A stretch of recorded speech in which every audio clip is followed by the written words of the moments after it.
Jadi sebenarnya sholat ini kebutuhan sekali. Kita butuh sama sholat. Betapa sangat celaka orang yang bisa sampai meninggalkan sholat, apalagi hanya untuk urusan 20.000, 50.000.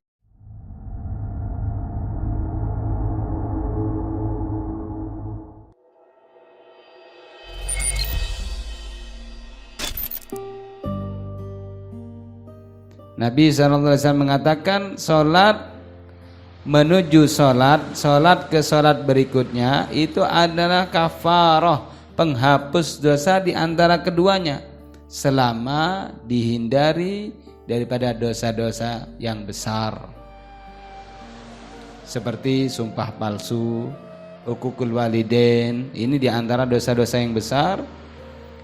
Selama dihindari dosa-dosa besar, maka dosa-dosa yang dikerjakan daripada sogoir itu akan dihapus dengan sholat, di antara sholat dengan sholat berikutnya. Masalan, ketika kita duhur sholat, habis duhur misalkan mau berangkat kerja, habis istirahat di jalan kelihatan yang bukan mahram macam-macam, kan kelihatan ya.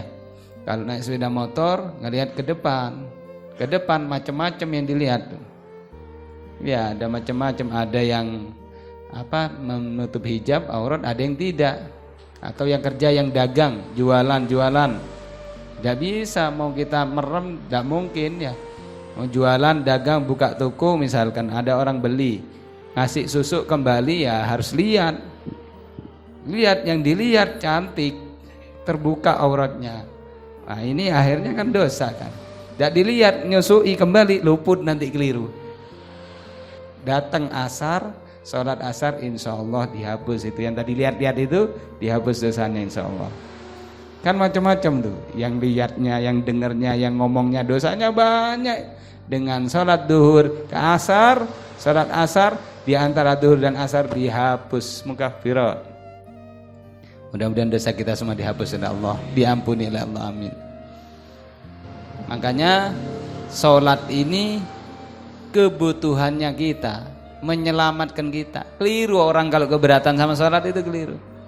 Apalagi potongan-potongan seperti kita nih, yang bukan panen uang, panen dosa.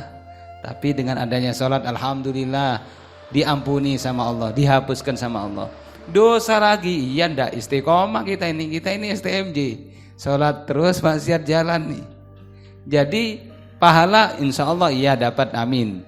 Tapi dosa juga kayaknya juga sering ini. Makanya sholat jangan ditinggalkan, penting, kita butuh. Karena sholat ini yang bisa menghapuskan dosanya kita yang banyak ini. Jadi sebenarnya sholat ini kebutuhan sekali. Kita butuh sama sholat. Betapa sangat celaka orang yang bisa sampai meninggalkan sholat, apalagi hanya untuk urusan 20.000, 50.000. Masya Allah. Ada asbabun nuzul daripada ayat Al-Quran ini, yang mana hikmah buat kita, keuntungan buat kita, pelajaran. Waqad warada anna hadil ayah nazalat fi rajulin asaba min imra'atin madunaz zina. Benar-benar ini datang sesungguhnya ayat ini karena sebab nuzul. Jadi asbabun nuzul, sebab turunnya ayat ini terjadi pada seorang lelaki yang dia mencium kepada seorang perempuan tapi tidak sampai berzina ya. Waja'a ila Rasulillah sallallahu alaihi wasallam, datang kepada Rasulullah sallam, yas'aluhu an yuqima alaihi had, untuk meminta had, hukuman pada Rasulullah sallallahu. Maksudnya dia ini merasa dosa, ingin bertobat, jadi ingin dirikan saja hadnya. Ini hebatnya para sahabat-sahabat itu ya, kalau sudah berbuat dosa ingin benar-benar tobat, bagaimana caranya biar dihad, dikasih hukuman.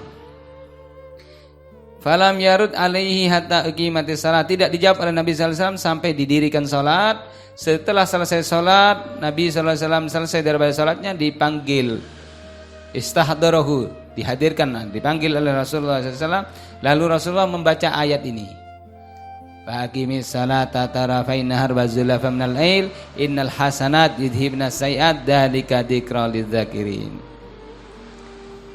Nah, ini di sini saya detailkan kembali mulanya ceritanya.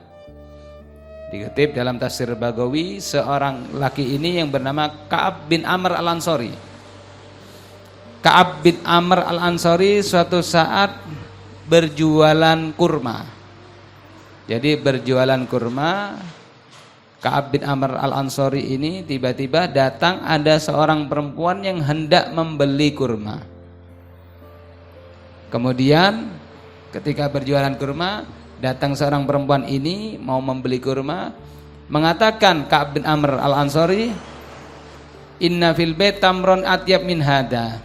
Sesungguhnya di dalam rumah ada kurma yang lebih baik, lebih bagus daripada kurma-kurma ini. Sehingga mau perempuan tersebut untuk masuk karena ditawari ada kurma yang lebih baik. Di situ ketika di dalam Ka'ab bin Amr timbul ada syahwat, sehingga dirangkulnya, diciumnya perempuan tersebut. Tiba-tiba dia sadar, dia menyesal atas perbuatannya itu, sehingga dia kepikiran. Ka'ab bin Amr al-Ansori kepikiran, datang kepada Sayyidina Abu Bakar As-Siddiq, memberitahu bagaimana ini saya telah berbuat seperti ini, mencium perempuan, kemudian saya ingin bertobat, bagaimana hadnya saya. Kata Sayyidina Abu Bakar As-Siddiq setelah diberitahu seperti itu, "Ustur ala nafsik tub ilallah." Kamu tutup itu aib kamu. Wala tukhbir ahadan, jangan dikasih tahu kepada siapapun. Tobatlah kepada Allah. Tidak tenang masih, datang ke Sayyidina Umar.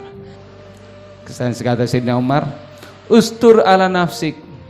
Tutup itu aib kamu, tutup untuk dirimu saja.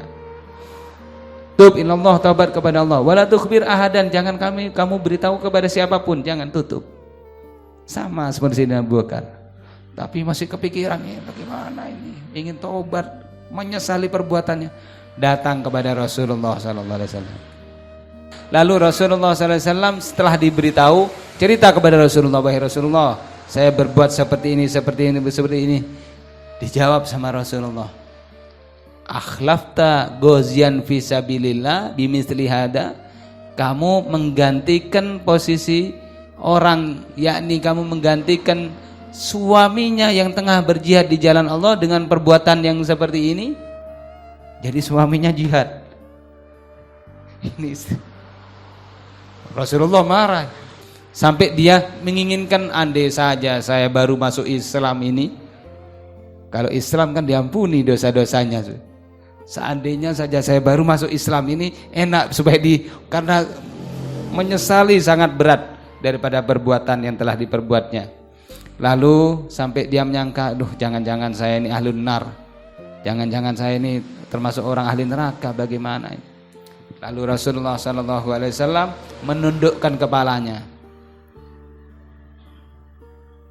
Rasulullah SAW lalu diberikan turun ayat, "Wa aqimis shalah tarafayn nahar wa zulafan minal lail innal hasanat yudhibnas sayyiat dzalika dzikra lidzakirin." Lalu turun ayat ini, dan dirikanlah salat tarafayn nahar, duhur, subuh, asar, wa zulafan minal lail, maghrib dan isya.